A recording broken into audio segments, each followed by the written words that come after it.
Welcome to story board.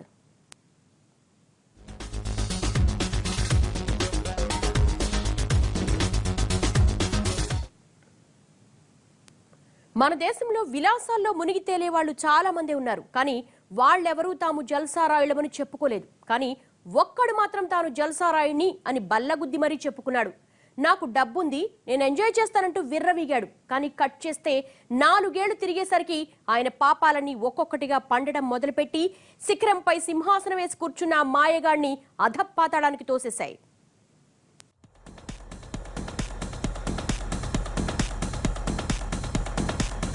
King fissure ఈ పేరు చెప్పగానే చక్కని ఫ్రెంచ్ కట్, తెల్లని ఉంగరాల చుట్టూ అందాల భామల మధ్య జల్సాగా ఉండే విజయమాల్య గుర్తొస్తాడు.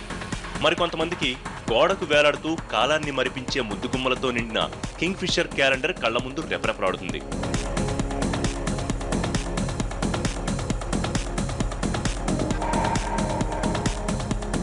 ఇంకొందరికి చవగ్గా విమానయాన అవకాశాన్ని కల్పించిన కింగ్ ఫిషర్ రెడ్ విమానాలు గుర్తొస్తాయి. వేరే కొందరికి పార్టీలు, పబ్లు అంటూ ఖుషీగా కనిపించే విలాస పురుషుడు కనిపిస్తాడు. ఐపీఎల్ మ్యాచుల్లో, F1 రేసుల్లో సందడి చేసే స్పోర్ట్స్ మ్యాన్ స్ఫురిస్తాడు.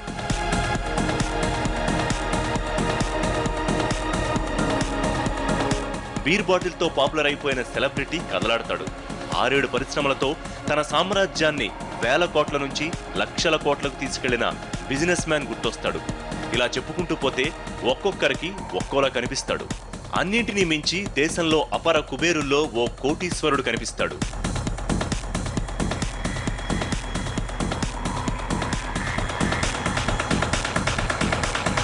కానీ ఇప్పుడు పరిస్థితి తారుమారైపోయింది.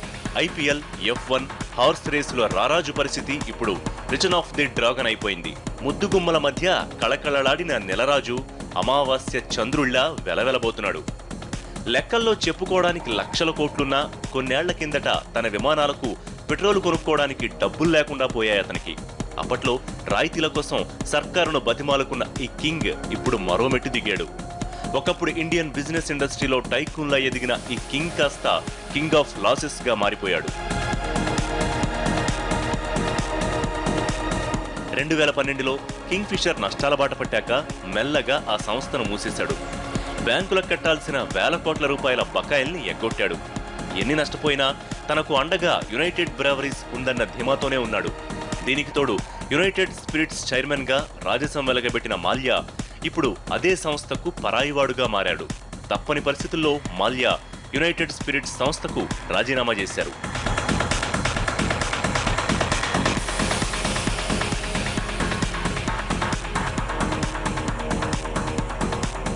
ఇప్పటికే విల్ఫుల్ డిఫాల్టర్ గా అవమానాలు ఎదుర్కొంటోన్న మాల్యాకు తాజా పరిణామం గట్టెదురుదెబ్బే. గత కొన్ని నెలలుగా రాజీనామా చేయాలంటూ అతనిపై ఎన్ని ఒత్తిళ్లొచ్చినా వదిలేది లేదంటూ తీవ్రంగా ప్రతిఘటించాడు. కానీ గత కొన్ని వారాలుగా జరుగుతోన్న పరిణామాలు ఆయన్ను తన పదవి నుంచి తప్పుకునేలా చేశాయి. దేశంలో విల్ఫుల్ డిఫాల్టర్లపై ఆర్బీఐ కొరడా జడిపించడం, దీనికి తోడు మొండి బకాయిల విషయంలో ఆర్బీఐ తీరును పార్లమెంటరీ స్థాయి సంఘం విమర్శించడం, ఇవన్నీ సదరు సంస్థలపై తీవ్రమైన ఒత్తిళ్లు పెంచాయి. దీంతో యునైటెడ్ స్పిరిట్స్ చైర్మన్ పదవికి రాజీనామా చేయక తప్పలేదు.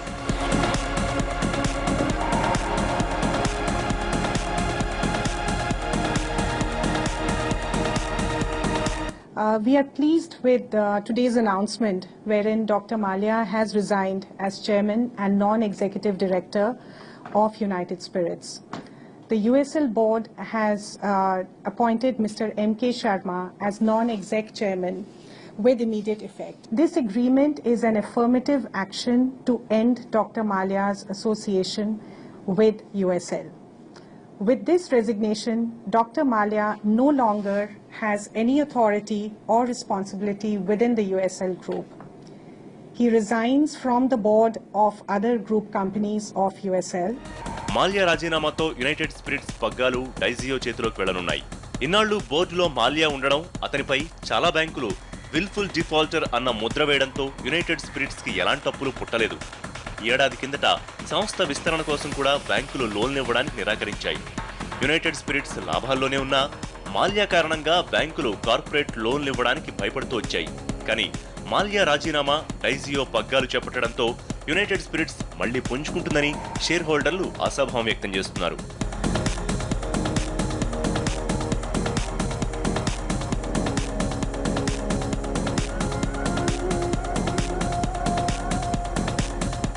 రాజీనామా చేసినంత మాత్రాన మాల్యా కంపెనీకి దూరం అవ్వడు.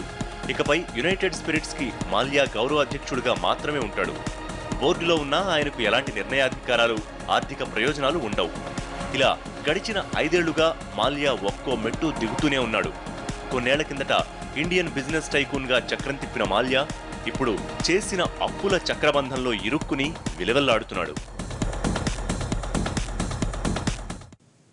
స్టోరీ బోర్డులో షార్ట్ బ్రేక్.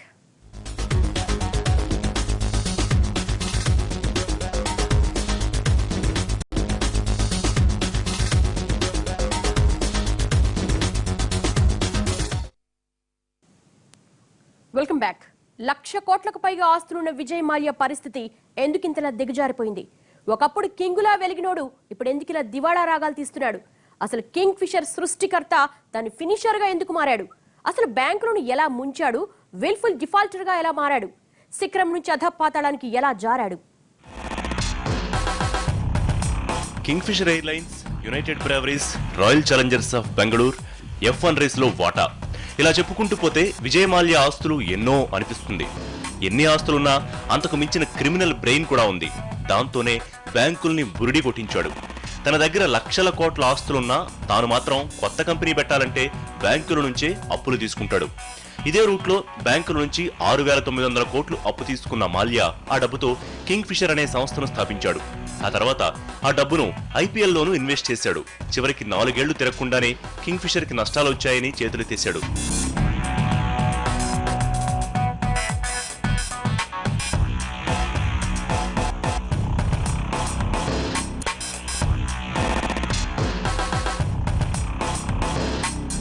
బ్యాంకు లోన్లు తీర్చకుండా ఆఖరికి ఉద్యోగులకు జీతాలు కూడా ఇవ్వకుండా తప్పించుకున్నాడు. ఇక IPL లో బెంగళూరు రాయల్ ఛాలెంజర్స్ అనే టీం కొని చేతులు కాల్చుకున్నాడు. ఇంత పబ్లిక్ గా బ్యాంకుల్ని దోచేసిన విజయ్ మాల్యా ఇప్పుడు దర్జాగా బయట తిరుగుతున్నాడు. అమ్మాయిలతో ఎంజాయ్ చేస్తున్నాడు. కానీ వాడిని ఒక్క మాట అనే ధైర్యం ఎవరికీ లేదు. యునైటెడ్ బ్రేవరేజెస్ కంపెనీ లాభాల్లో ఉన్నా, దానికి వేల కోట్ల ఆస్తులున్నా వాటిలో ₹1 టచ్ చేయలేవు. ఎందుకంటే అవి కార్పొరేట్ రూల్స్ కాబట్టి. అవేంటో విజయ్ మాల్యాకు బాగా తెలుసు కాబట్టి. ఇంతలా నష్టాలు రావడానికి పరోక్షంగా కారణం కూడా విజయ్ మాల్యానే. ఎందుకంటే కార్పొరేట్ పార్టీలు, అందమైన మోడల్స్ తో జల్సాలు, ఇలా చెప్పుకుంటూ పోతే మన దేశంలో మాల్యాను మించిన విలాస పురుషుడు మరొకరు ఉండరనే అనిపిస్తుంది.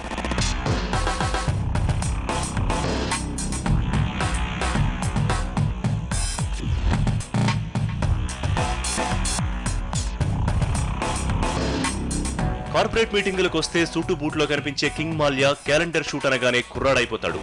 బెర్ముడాలు, క్యాజువల్స్ వేసుకుని పూల రంగళ్లా రెడీ అయిపోతాడు. కింగ్ మాల్యా విలాసాలకు అడ్డు అదుపు ఉండదు. ఇంత వయసు వచ్చింది కదా, ఇదేం బుద్ధి అని ఒక జర్నలిస్ట్ అడిగితే, నాకు డబ్బుంది, వయసుంది, ఎంజాయ్ చేస్తున్నా అని నిస్సిగ్గుగా సమాధానమిచ్చాడు. దీన్ని బట్టి ఆయనెంత విలాస పురుషుడో అర్థం చేసుకోవచ్చు.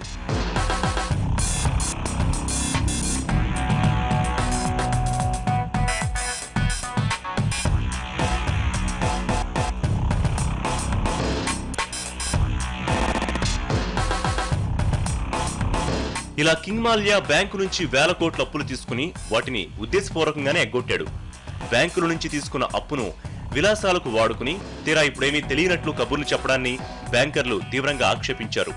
కానీ ఆయనకు UPA సర్కారు రాజ్యసభ ఎంపీగా నామినేట్ చేయడంతో ఈ దొరగారు కాస్త రాజకీయ నాయకుడైపోయారు. దీంతో బ్యాంకర్లు కూడా ఆయనపై చర్యలు తీసుకోవడానికి వెనుకాడారు.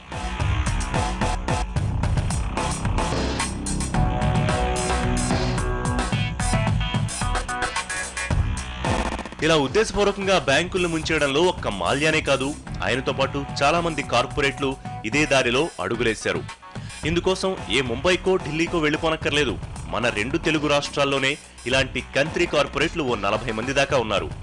కొందరు తమ బిజినెస్ టాక్టిక్స్ తో బ్యాంకుల్ని బురిడి కొట్టించి జల్సాలు చేస్తే, మరికొందరు తమ రాజకీయ పలుకుబడులతో కోట్లు కుమ్మేస్తున్నారు. తీసుకున్న అప్పుతో వ్యాపారం చేయకుండా జల్సాలు చేస్తూ జనం సొమ్మును అప్పనంగా మింగేస్తున్నారు.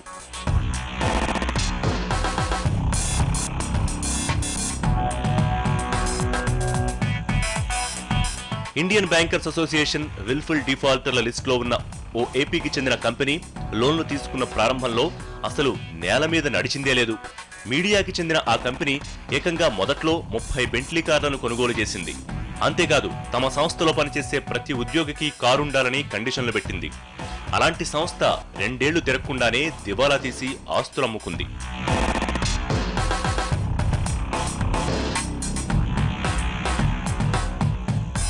ఇక తెలుగు రాష్ట్రాలతో సహా కేంద్ర రాజకీయాల్లో చాలా పాపులర్ గా ఉన్న ఓ రాజకీయ నాయకుడు, సినీ పరిశ్రమకు ఆప్తుడు అయిన ఓ పెద్ద మనిషి హైదరాబాద్ లో ఓ స్టార్ హోటల్ నిర్మాణానికి బ్యాంకు నుంచి 750 కోట్లు లోన్ తీసుకున్నాడు.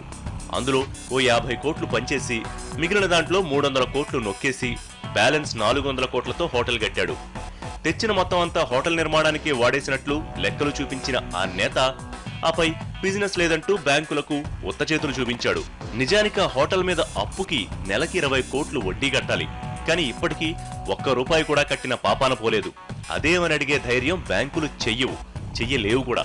ఇలా కోట్ల రూపాయల ప్రజాధనం బహిరంగంగానే అవినీతి పరుల జేబుల్లోకి వెళ్లిపోతున్నా ఎవరూ పట్టించుకోరు, అడగరు. ఇలా బహిరంగంగా బ్యాంకుల నుంచి అప్పులు తీసుకుని వాటిని తిరిగి చెల్లించకుండా ఉండే విల్ఫుల్ డిఫాల్టర్లు కోకొల్లలు.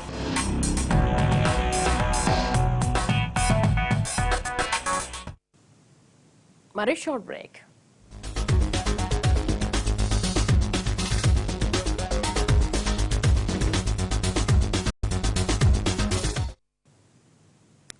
Welcome back. దేశవ్యాప్తంగా ఇలాంటి కంట్రీ కార్పొరేట్ల వల్ల దేశ ఆర్థిక వ్యవస్థ కుప్పకూలే ప్రమాదం కనిపిస్తోంది. నిజానికి ఇదంతా ప్రజాధనమే. అయినా సరే బ్యాంకులు మౌనంగా ఆ భారాలని తాము మోస్తున్నాయి తప్ప లోన్లు మెక్కేసిన కార్పొరేట్లను మాత్రం పల్లెత్తు మాట కూడా అనలేకపోతున్నాయి. ఆఖరికి ఆర్బీఐ కూడా చేతులు ముడుచుకుని కూర్చుంటోందే తప్ప తీసుకుంటున్న చర్యలు మాత్రం శూన్యం. ఇవేమీ మా ఆరోపణలు కావు, సాక్షాత్తు మొండి బకాయిల మీద పార్లమెంట్ స్థాయి సంఘం చేసిన కామెంట్లు.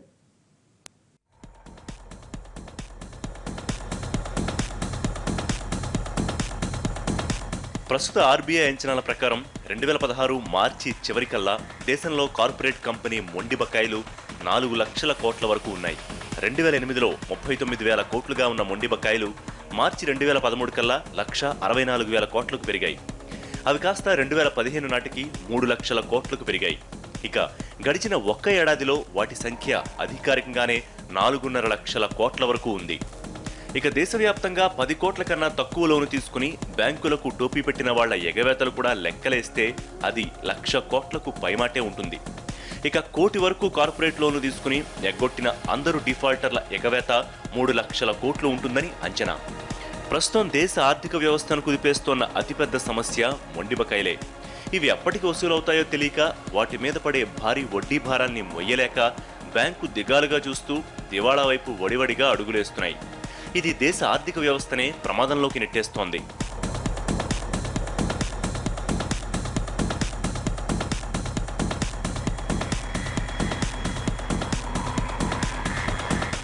కానీ వీటిని తిరిగి కట్టమని, తమ డబ్బులు తమకు తిరిగి కక్కమని బ్యాంకులు ధైర్యంగా అడగలేకపోతున్నాయి. దీనికి రాజకీయ ఒత్తిళ్లు, కార్పొరేట్ పైరవీలు, బ్యాంకర్ల కుమ్మక్కలు అన్ని కారణమే. అయితే బ్యాంకులకు మార్గదర్శిగా ఉండాల్సిన ఆర్బీఐ కూడా ఈ విషయంలో ఏమీ చెయ్యలేక చేష్టలుడికి చూస్తుండడం బ్యాంకింగ్ వ్యవస్థ మీద నమ్మకాన్ని సడలేలా చేస్తున్నాయి. అసలు మొండి బకాయిల విషయంలో ఆర్బీఐ వ్యవహరిస్తున్న తీరు, బ్యాంకుల నిష్క్రియాత్మకతను పార్లమెంటరీ స్థాయి సంఘం తీవ్రంగా కడిగిపారేసింది. ఇప్పటికైనా దేశ ఆర్థిక వ్యవస్థ మీద నమ్మకం కలిగేలా బ్యాంకర్లు సదరు డిఫాల్టర్లపై చర్యలు తీసుకోవాలని ఆదేశాలు జారీ చేసింది. దేశంలో ఉన్న అన్ని బ్యాంకులది ఇదే పరిస్థితి. దీనికంతటికీ కారణం బ్యాంకుల నుంచి అప్పనంగా 1,000 కోట్లు లోన్లుగా తీసుకున్న కార్పొరేట్లు, వారికి వత్తాసు పలికిన రాజకీయ నేతలు, ఈ ఇద్దరు ఇచ్చే కమిషన్లకు ఆశపడి నిబంధనలను దొంగలో తొక్కి లోన్లు అప్పనంగా కట్టబెట్టిన బ్యాంకర్లు అందరూ కలిసి దేశాన్ని దోచేసుకున్నారు. పబ్లిక్గా పట్టపగలు దేశంలో ఉన్న బ్యాంకులన్నిటినీ అడ్డంగా దోచేసుకున్నారు. ఒక్కసారిగా ఇన్నేసి నష్టాలు అన్ని బ్యాంకుల్లోనూ బయటపడడంతో దేశ ఆర్థిక నిపుణులు భయపడుతున్నారు. ఇప్పటికైనా మొండి బకాయిల్ని వసూలు చేయకపోతే భవిష్యత్తులో పెను ఆర్థిక ప్రమాదం తప్పదని హెచ్చరిస్తున్నారు. ఈ విల్ఫుల్ డిఫాల్టర్ల వల్ల దేశమే దివాళా తీసే ప్రమాదం ముందు నిల్చుందని, మన దేశ ఆర్థిక వ్యవస్థ పతనం అంచుల్లో ఊగిసలాడుతోందని పార్లమెంటరీ స్థాయి సంఘం అభిప్రాయపడింది.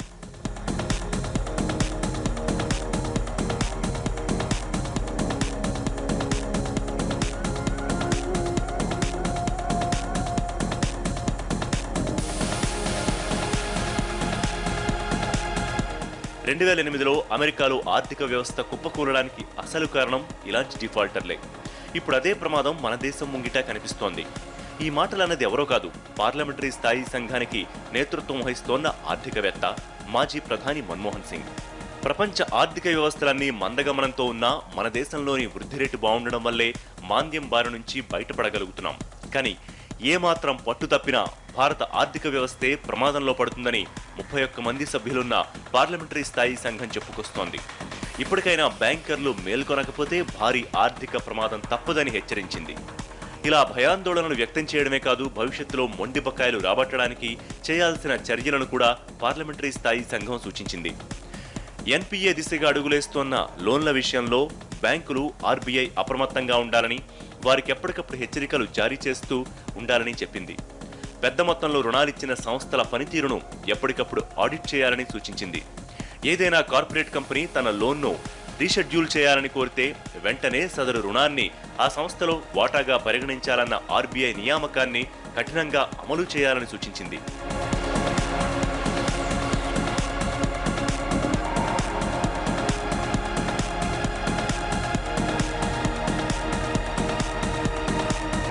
అయితే అత్యంత అరుదుగా ఈ అవకాశాన్ని వాడుకోవాలని, సాధ్యమైనంతగా రుణాలను వడ్డీతో సహా రాబట్టుకునేందుకే ప్రయత్నం చేయాలని చెప్పుకొచ్చింది. ఇలాంటి జాగ్రత్తలు తీసుకోకుండా ఇష్టానుసారం వ్యవహరిస్తే మరింత మంది కార్పొరేట్లు బహిరంగంగా బ్యాంకులను దోచేయడానికి సిద్ధపడతారు. ఇలా కంట్రీ కార్పొరేట్లు విల్ఫుల్ డిఫాల్టర్లుగా మారకుండా జాగ్రత్త పడకపోతే దేశ ఆర్థిక వ్యవస్థకే పెను ప్రమాదం. ఇది వాళ్ళ స్టోరీ బోర్డ్. మరో అంశంతో మళ్ళీ కలుద్దాం. నమస్తే.